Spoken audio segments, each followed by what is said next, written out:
ang Bitay Biyahe, walang ate, ito ay puno ng kwento, kwela at kultura.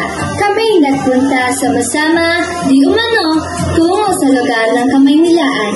Nakita at pinuntahan namin ang different historical places, sinubukan ng kakaibang pagkain, at inalam ang istoryang mayroon ito.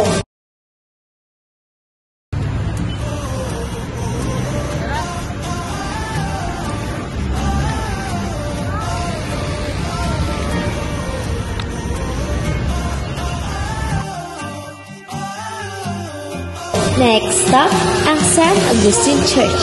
Matatagpuan sa puso ng Intramuros. Ang San Agustin Church ang itinuturing na pinakamatandang simbahan sa buong Pilipinas. Itinayo ito ng mga Augustinian friars noong taong 1607 at matatagumpay na nalampasan ang maraming lindol, digmaan at kalamidad sa paglipas ng mahigit 4 na siglo. Next stop, Casa Manila. Sa gitna ng Intramuros, itinayo ang isang bahay na tila bumalik sa panahon ng kolonyal. Ito ang Casa Manila.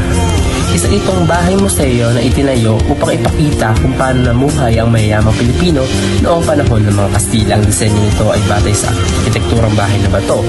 Mataas ang kisame, makukulay mga bintanang gawa sa kapis, at ang bawat sulok ay puno ng mga antikong kagamitan. Next stop, Santa Lucia Barracks.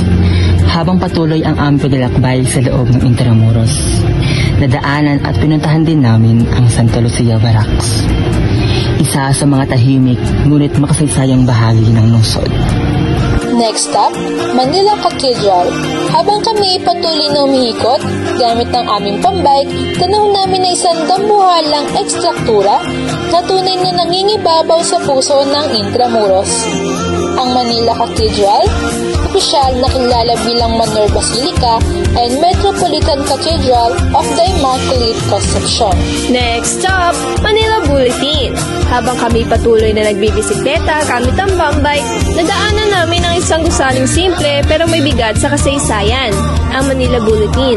Matatagpuan malapit sa Intramuros Wall, ang gusaling ito ang tahanan ng isa sa pinakamatagal at pinakamatatag na pahayagan sa Pilipinas, ang Manila Bulletin, na itinatag noong 1900 bilang The Daily Bulletin.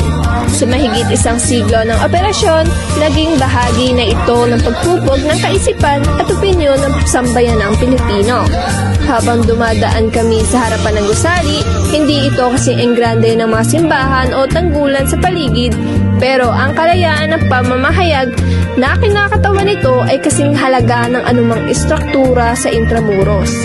Sa loob ng mga pader nito, araw-araw ay ginagawa ang mahalagang tungkulin ng pagbibigay ng impormasyon, katotohanan, at pagbabantay sa kapangyarihan. Next stop, National Museum of Anthropology.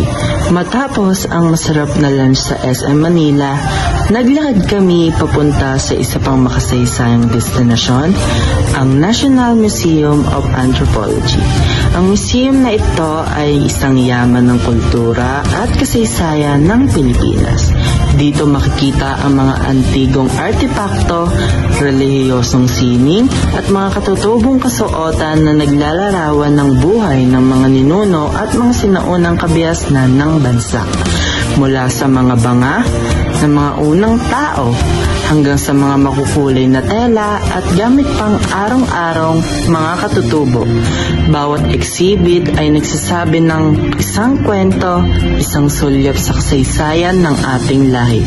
Habang naglalakad kami sa mga gallery, hindi lang kami namangha sa mga exhibits, kundi mas lalo naming na-appreciate ang kahalagaan ng mga kultura at tradisyon na patuloy na bumubuo sa ating pagka-Pilipino. Matapos ang masayang pagbisita sa museo, nagpunta kami sa Jeepney Road at sumakay ng jeep upang magtungo sa Binondo, ang tinaguriang Chinatown ng Maynila. Habang dumadaan kami sa mga makukulay na kalye ng Binondo, ramdam na ramdam ang masigla at buhay na kapaligiran ng Chinatown. Dahil nga kilala ang Binondo sa mga masasarap na pagkain, hindi pwedeng hindi namin subukan ng isa sa mga pinakasikat na pagkain sa kalsada, ang escallop bread. Hi guys! Nandito kami ngayon sa Binondo. Samahan niyo kami bumili o tumitim ng sarap ng pagkain. Let's go! Meron tayong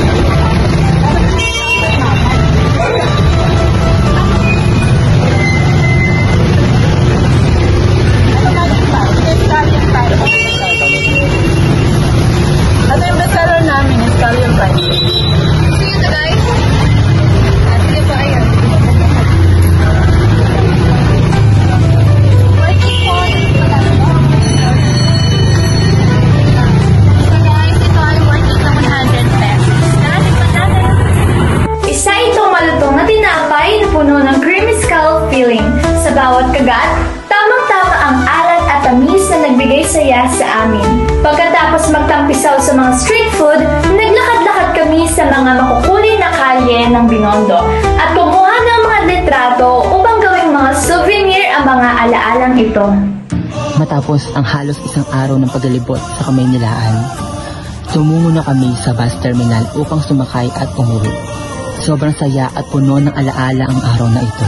Mula sa makasaysayang Intramuros, sa masalimuot at masiglang Chinatown, naranasan namin ang lahat ng ganda at kahalagahan ng Maynila.